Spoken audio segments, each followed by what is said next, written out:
Welcome back. We are joined today by Max Blumenthal, journalist, author, and editor-in-chief at the media outlet The Gray Zone. And I will make sure to leave a link to it in the description. So thank you again for coming back on the program. Thanks a lot, Glenn. Great to be back. So, according to the New York Times, part of the problem or one of the reasons for Trump engaging in this disastrous war was that the Israelis apparently had a key role in convincing him. Now you, not just in the past, you have made this very strong argument that the Israeli influence in the U.S. is quite powerful, to the extent that you essentially have Israeli agents in the White House. I was wondering how intrusive is this influence? Well, it's all encompassing, and it defines Donald Trump's entire career. And, even if you go back to Fred Trump, gifting land to the Chabad Lubavitch cult, which has a very pronounced presence in Donald Trump's inner circle, it goes back to his father's time. Donald Trump's entire world is surrounded.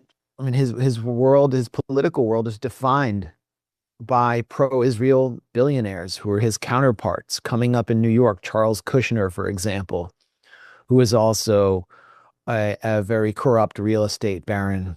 Howard Lutnick was someone who was in Trump's world as the CEO of Cantor Fitzgerald, and someone who is also closely connected to Jeffrey Epstein. Steve Witkoff was Trump's longtime golfing buddy, major real estate baron, who's very much a part, along with his sons, of the Zionist political world and the Zionist movement.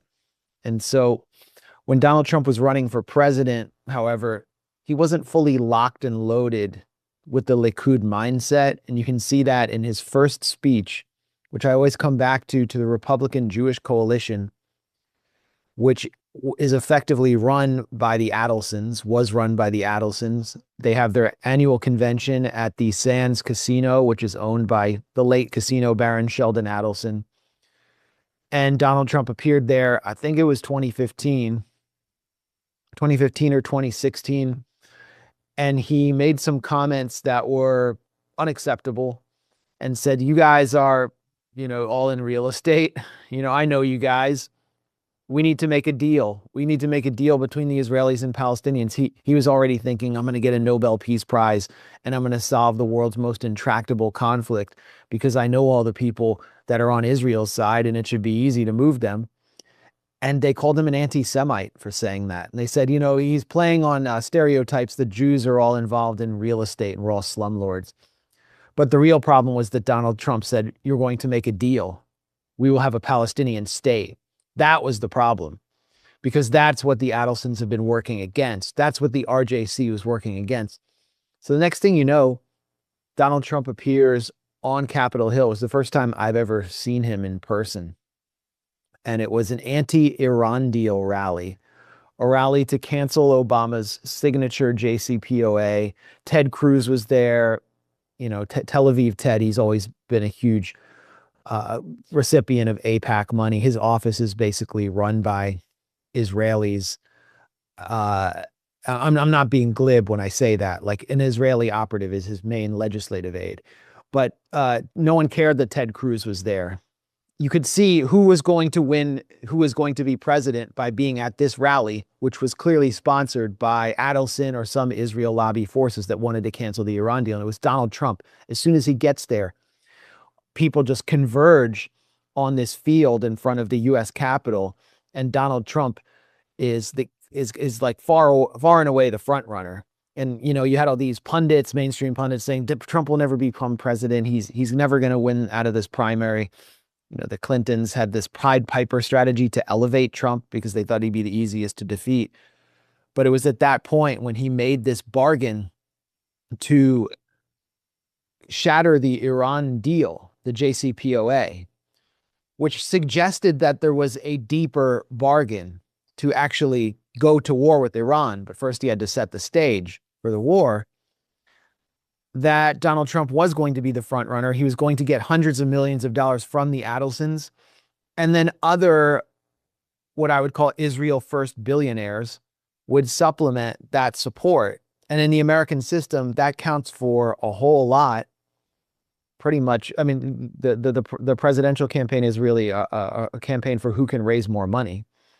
Paul Singer started to donate to Donald Trump. This was someone, remember, Paul Singer was the original donor to the Steele dossier, which was created to discredit Trump and paint him as a Russian asset. Paul Singer was actually originally a never Trumper. He was a neoconservative who was sponsoring candidates like Marco Rubio, because one of the things was Paul Singer has a gay son. And so he believed in the right of men to marry other men in the United States. And, Donald Trump was seen as too conservative and too close to the Christian right. Paul Singer eventually came around and said, what matters more is we have a war with Iran, and Donald Trump will do what I want. So Donald Trump brought all of these figures on board by 2016. And while he was promising this war on the deep state, he was adopting figures like John Bolton into his cabinet because he would see him every night on Fox News. Mike Pompeo, arch Christian Zionist. He sidelined, Steve Bannon was quickly sidelined, someone who believed in the America First agenda. There were still voices in Trump's ear like Tucker Carlson in the first term who were influential and may have actually stopped the war with Iran. But you could clearly see Donald Trump moving towards the ultimate goal, suggesting there had always been this bargain behind the curtains to wage war with Iran. That's why he assassinated Qasem Soleimani, the Iranian major general who is the second most important figure in Iran. Something guaranteed to set the stage for retaliation and bring the United States into an escalation trap with Iran. And that assassination was the result of pressure from Benjamin Netanyahu, who was working through the then CIA director, Mike Pompeo, to push Trump to retaliate for a series of skirmishes in Iraq with the Popular Mobilization Units and the Axis of Resistance, specifically around the U.S. Embassy in Baghdad, and then killing Soleimani. And then when Trump came back into office, the relationship with the Adelsons was even more pronounced, more intense. And I think many people were so angry, including myself, were very angry at Biden and Blinken and the Democrats for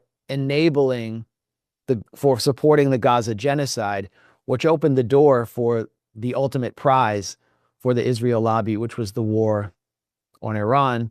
And the personnel that surrounded Trump coming back into office for his second term were even more pro-Israel than during the first term. There was no Steve Bannon or anything to offset the influence of these Israel first Likudnik elements. You had Mike Waltz, who was initially supposed to be the national security chief.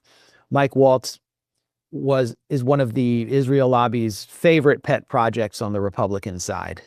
His entire career had been funded by the Israel lobby. You can look at someone like Mike Lawler in Congress as following in Mike Waltz's footsteps, and you can see the same kind of rhetoric there. They never stray from the Likudnik Netanyahu line. You had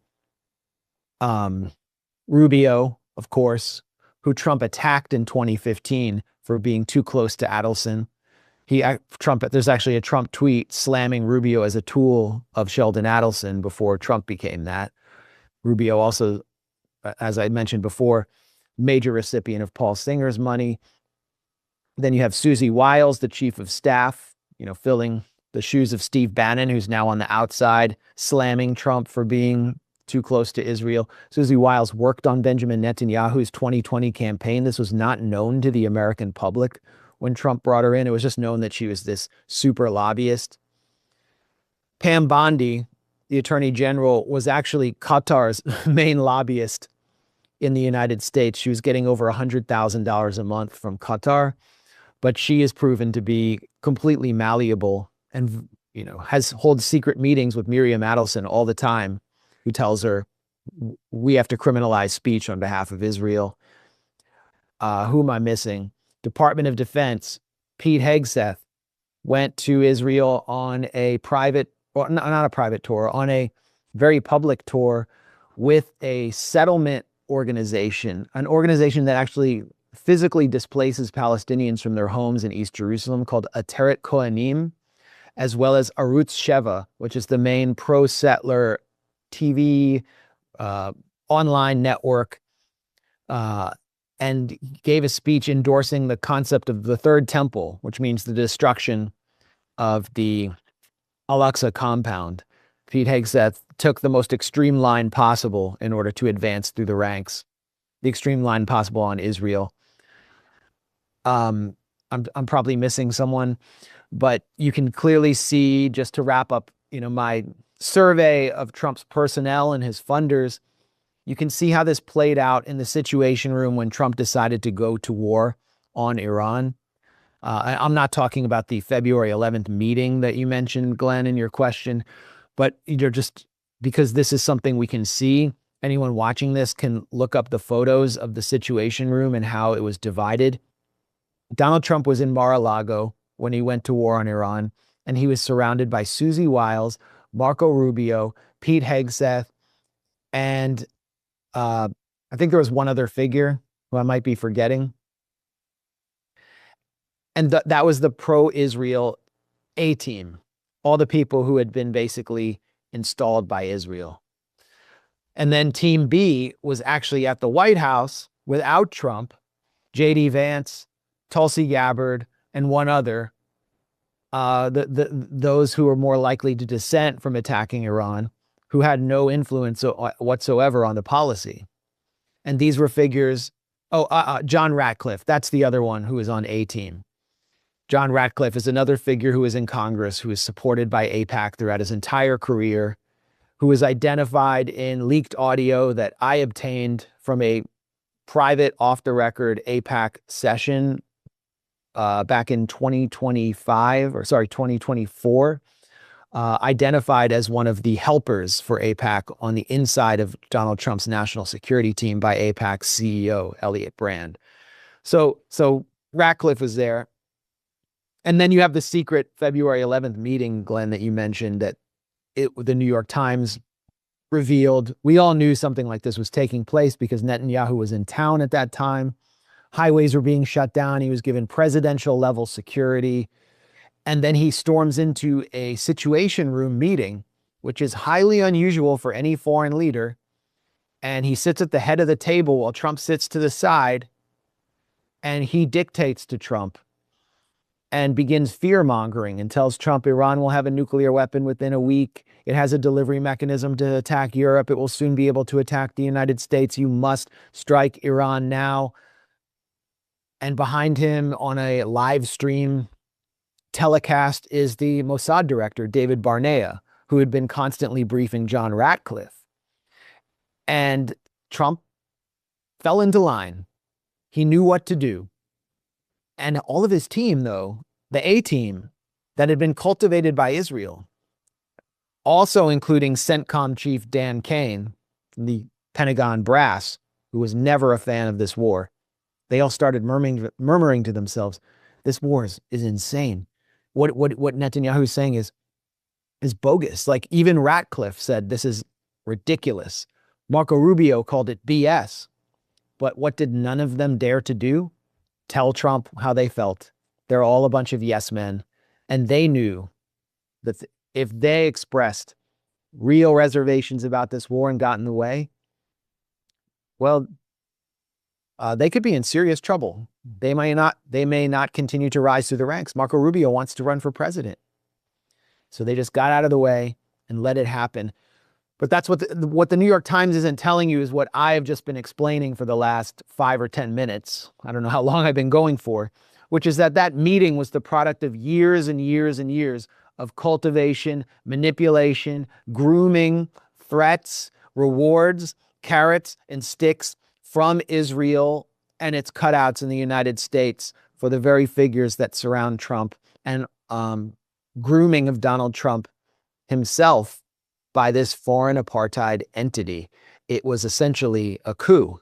And this war is the result of a coup.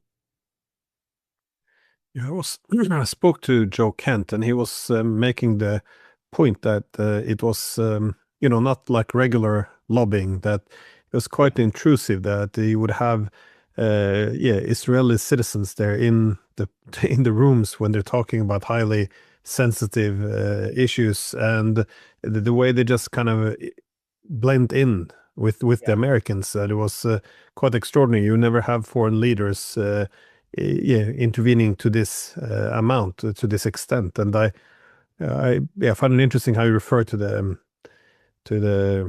well, the Russia Gate essentially, because this I know you coined the term Israel Gate. I mean, this is the real influence, isn't it?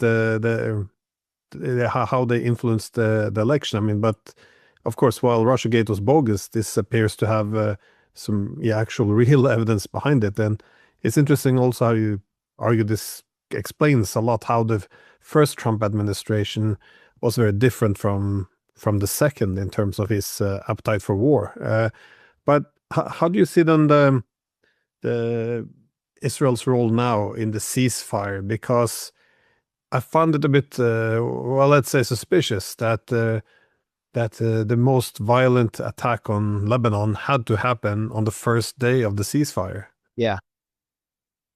Yeah. And when I mentioned Israel Gate first, when I first said this is Israel Gate, it was because I think one of the opening shots of Russia Gate was that the NSA had taped a call between Sergei Kislyak and I think it was Jared Kushner. No, it was Michael Flynn. Michael Flynn and Sergei Kislyak. You remember that? So Michael Flynn was supposed to be the National Security Council chief for Donald Trump, which would have been, I mean, if you look at Michael Flynn's activity now, it's kind of wild to consider that. And the national security establishment in the US wanted to get Flynn out. So someone in the NSA leaked the contents of this call and they said, oh, Flynn was stupid. He was overseas, so it was easy for him to be spied on. He has a back channel, a secret back channel with the Russian ambassador. They're colluding. But what were they actually talking about? This is what was never told to the American public. Jared Kushner, who is one of the key Israeli moles in Trump's inner circle, who's married to Trump's daughter, Ivanka, as we all know, and is the son of Charles Kushner.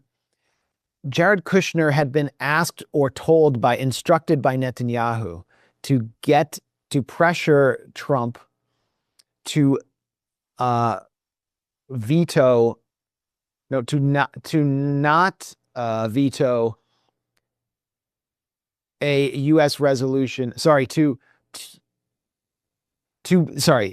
wanted the U.S. to veto a UN resolution condemning Israel for settlement activity when they came in.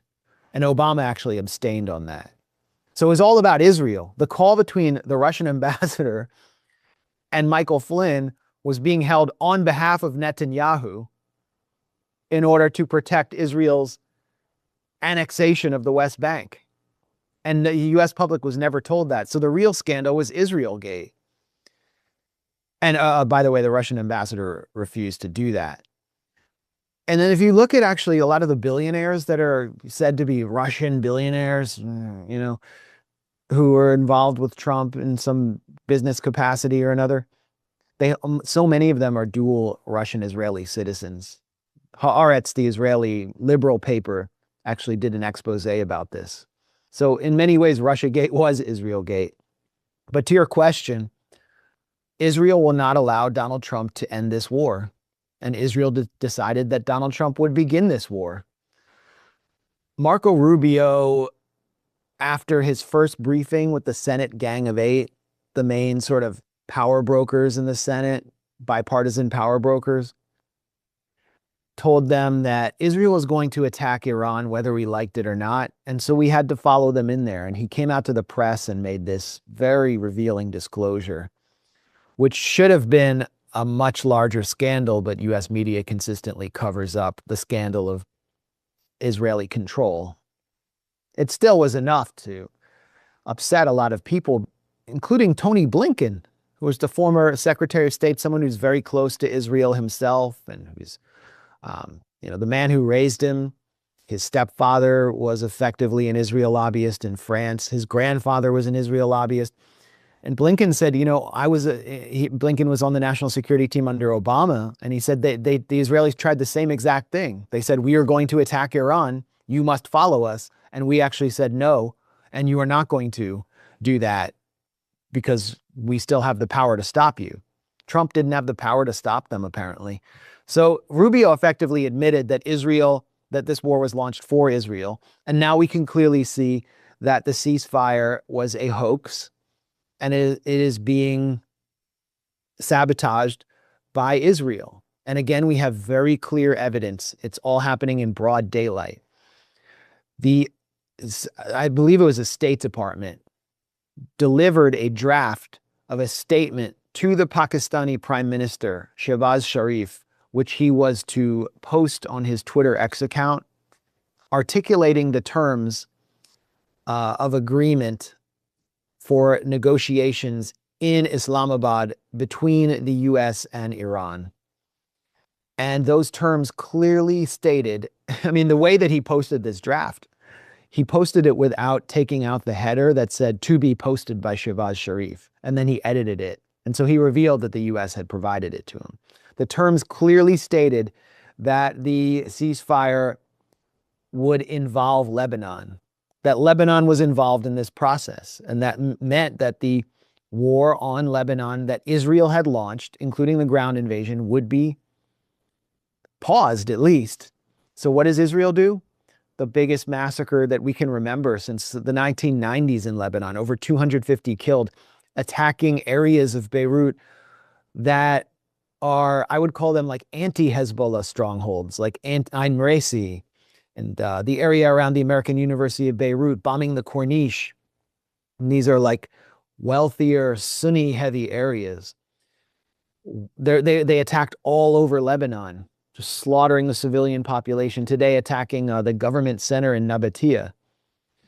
And that's their way. That was their way of first trying to provoke Iran into attacking Israel. Netanyahu using his own population again as pawns and human shields in order to blow up this ceasefire.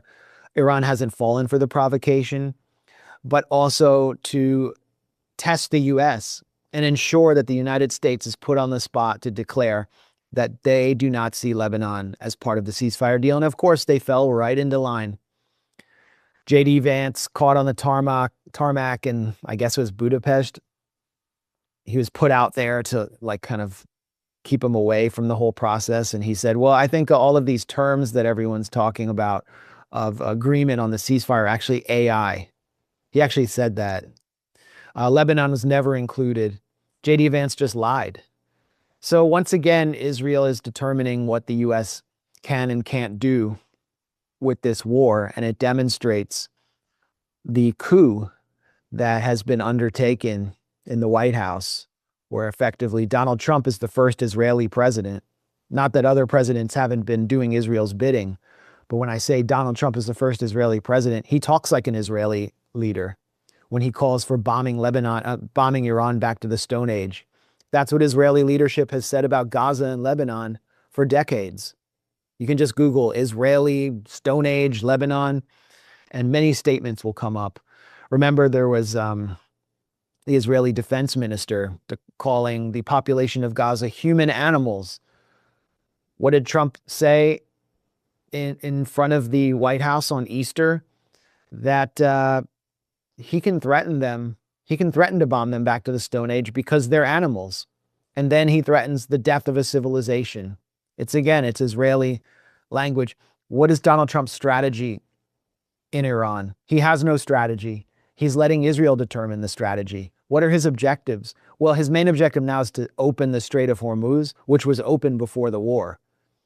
But beyond that, the strategy is regime change, because that's the Israeli strategy, and state destruction. So effectively, Donald Trump is inhabiting the role of an Israeli leader. And when the Israeli leader comes to Washington, he sits at the head of the table in the Situation Room. Well, I thought it was also shocking that once Israel began to bomb in this manner, uh, and they claimed, well, Lebanon was not a part of it. I thought this was really the moment for Trump, that he could push the Israelis aside a bit, because this war has been a unmitigated disaster for the United States. I thought when the key national security interests are at stake, this is when the breaking point will come, when he'll push the Israeli aside. But again, instead they said, well, Lebanon's not part of it, so canceling essentially the ceasefire, which the US needed so badly. But do you see the any of this having any impact in terms of fracturing the relationship though between the US and Israel? Because the kind of, the Tucker Carlson, if you will, and I guess Joe Kent's, I've never seen this before. This is quite new. Yeah. I mean, what Joe Kent did was astounding and obviously extremely brave. He's the highest ranking US official to resign from any government over a war since Vietnam. And that says something about where MAGA is, where Donald Trump's base is, and where the American public is. First of all, Benjamin Netanyahu has destroyed one presidency after another, or attempted to destroy those presidencies. He destroyed Joe Biden with the Gaza genocide because Biden could not extricate himself from his bear hug of Netanyahu. He couldn't stop thinking, I am a Zionist, I must do what Israel wants. And he didn't understand the Democratic Party base is sick of seeing children being slaughtered day after day after day. And then Kamala Harris, who is also very much a creation of the Israel lobby and also, relied heavily on Silicon Valley money, she couldn't pull away either. So people walked away from the Democrats. And now the same dynamic is happening with Donald Trump in actually more extraordinary fashion. So one of two things happens. Either one of these parties, the Democrats or Republicans, gain executive power and completely reorient the Israel-US relationship so it is not this unshakable bond, and that Israel feels real pressure and is sanctioned for its behavior, or their presidency will be destroyed because they will face mass revolt from their base and from the key sort of faces and voices of their influencer class, which is in open revolt within Donald Trump's base. Donald Trump has now taken the, I would say, unprecedented step of personally attacking three or four of the key influencers who are some of his most loyal supporters: Tucker Carlson, Candace Owens, Alex Jones. There may be one other. I mean, Alex Jones took a lot of hits for January 6th while Donald Trump kind of like walked away. Candace Owens was very influential in creating TPUSA and also, being the face of, Black Republicans turning away from the Democratic Party. Tucker Carlson was one of the most loyal figures and the most popular American broadcaster. His show on Fox was one of the only cable news shows anyone watched, and he was constantly defending Trump and shaping the America First agenda. And he's attacked them all to the point where he has said that Brigitte Macron, the former high school teacher of Emmanuel Macron, is more attractive than Candace Owens. I mean, he went that low. This statement was a product of pressure from Laura Loomer, the fanatical anti-Muslim Israel First influencer who has really very little popularity herself, but has managed to get more private time with Donald Trump than Trump's own wife, Melania Trump. And she basically took credit for this, saying she played a series of clips of Tucker Carlson, Candace Owens, and Alex Jones denouncing Trump to get this statement. And now others are joining the fray. Benny Johnson, this is highly significant. Benny Johnson was basically the most corporatized, choreographed, scripted MAGA bot. And he has, if Benny Johnson did anything, it was always to, follow instructions from the top to support Donald Trump through some talking points that were handed to him. And he was also very close to Charlie Kirk's TPUSA. He is now denouncing Netanyahu, stating that Netanyahu should not be allowed in the White House. This is hugely significant. It suggests there's going to be an even greater mutiny. Donald Trump's approval rating is in the toilet for president at this point in his second term. Israel's approval rating among Democrats is 20%. Okay, 80% of Democrats see Israel in a negative light. The number's obviously much lower for Republicans. You have that class of Fox News baby boomers who, are racist towards Muslims. They're just addicted to bombing brown people. They don't know right from wrong, so they look at Trump as a kind of moral locus, a moral guide. But even the numbers among Republicans are collapsing. Republicans under 40 do not support Israel anymore. So the writing's on the wall, and Donald Trump is preparing to escalate this war with Iran, in which he has already lost. And the global economy is something Americans generally don't think about. But in a week or two, they are really going to start feeling the burn of the closure of the Strait of Hormuz, and it's going to get even worse for Donald Trump. So he's now like in the middle of this circular firing squad. And who supports Trump? I think this is one of the most important things for people to understand for the purpose of this conversation is who among the MAGA podcastistan commentariat supports Donald Trump. It is not fully appreciated and is not discussed. You're not allowed to discuss this in US mainstream media, that these figures are effectively unregistered Israeli foreign agents. I'll just read off some names. If you're not American and you're not in our, media world, you might not recognize them all, but these are some of the most visible figures in the MAGA podcast world. Josh Hammer, Israel Firster, has very little popular appeal, but you just see him everywhere because he's astroturfed. Dennis Prager from PragerU, which is this major propaganda mechanism, which has been actually affecting educational curricula in Florida under the watch of the Israel First governor, Ron DeSantis, where they're actually propagandizing children in favor of Israel. Prager, I think, is a Jewish convert to evangelical Christianity. Larry Elder, one of the major Black Republican influencers, radio host. Hugh Hewitt, who is someone who was out there supporting the Iraq War, is a very, very mainstream Republican AM radio voice. Dinesh D'Souza, Sebastian Gorka, who is on Trump's NSC team and has a radio show that's nationally broadcast. Brandon Tatum, Todd Starnes, and then Laura Trump and Don Jr. Okay, what do they all have in common? They all are broadcast through something called Salem Media. Salem Media is an Israeli foreign agent. It is listed in a Foreign Agent Registration Act form with the Department of Justice as the delivery mechanism for a major contract between Israel's foreign ministry and Clock Tower Strategies through a German firm called Havas to propagandize the American public.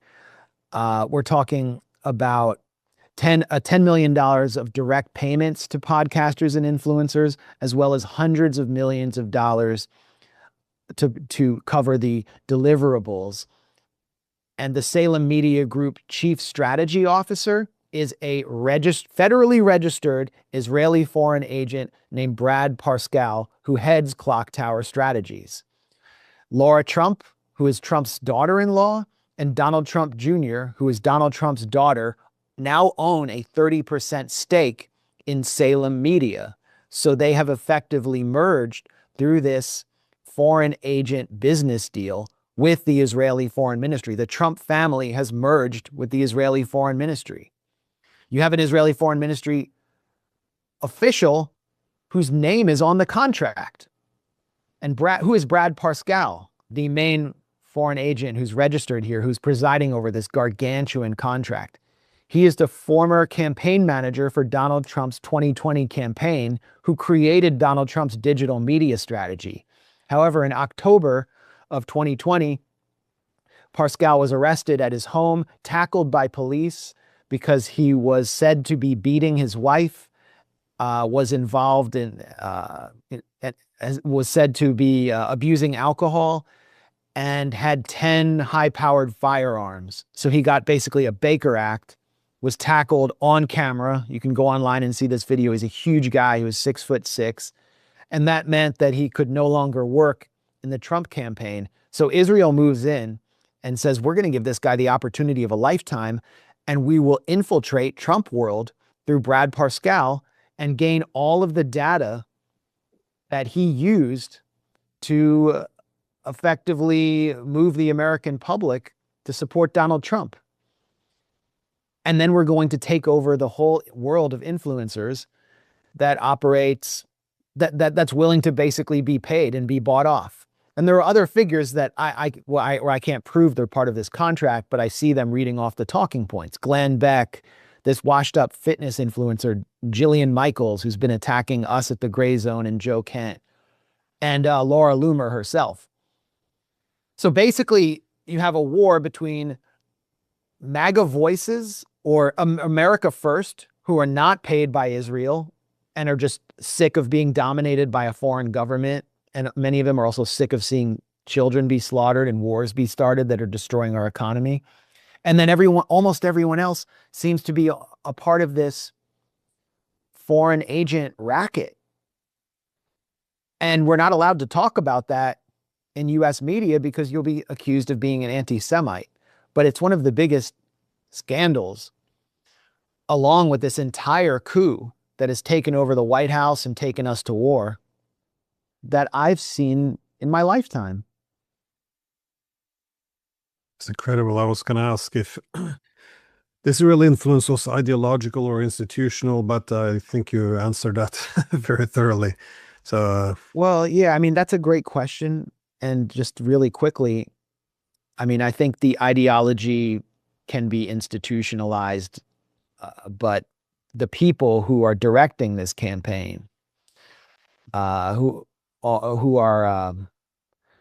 are ideologically zealous about this war, whether they're behind the curtain and they're operatives, they're like Israel lobbyists whose names we don't know, or they're more prominent figures like Josh Hammer or Mark Levin, who is the key, voice of Netanyahu's coterie in the US at Fox News, pushing Trump. They don't have a lot of popular appeal within MAGA. So they rely on institutionalizing their views by basically buying off the very transactional, easily corrupted class of people that rode on Donald Trump's pirate ship into power. So, I mean, there's a blend of ideological zealotry and institutionalization. But, I highly doubt, if somebody came in from, I don't know, if like Abu Obaida from Hamas was allowed to come to the US with like suitcases full of cash and give it to MAGA influencers, some of them might be delivering the exact opposite message tomorrow. And the reality is that MAGA itself is done. America First as a brand has moved beyond Trump and is looking for another vehicle because they don't believe in any of this stuff. And they're in the wilderness now. Just as, those of us who came more from the left went out into the wilderness after Democratic president after president. I mean, not just Biden, but Obama, Clinton did Israel's bidding. And I think you're going to see a major clash when both Republican and Democratic conventions convene and both have to select you're not going to have an incumbent president. So there's going to be a major civil war in both parties over this issue. And I don't see how it can be avoided that there has to be a change in policy after all this. I think the clock is running out on Israel, and all it can do at this point is bomb its way out of problems. well, Max, thank you so much for taking the time. It's a fascinating topic and also a bit frightening, but It at Yeah, it least is right. It is frightening. within this MAGA civil war, at least some truth might come out eventually, though. Yeah, I mean, well, through your interviews, a lot of truth is coming out. So thanks for what you're doing, and thanks for giving me the time to talk about this.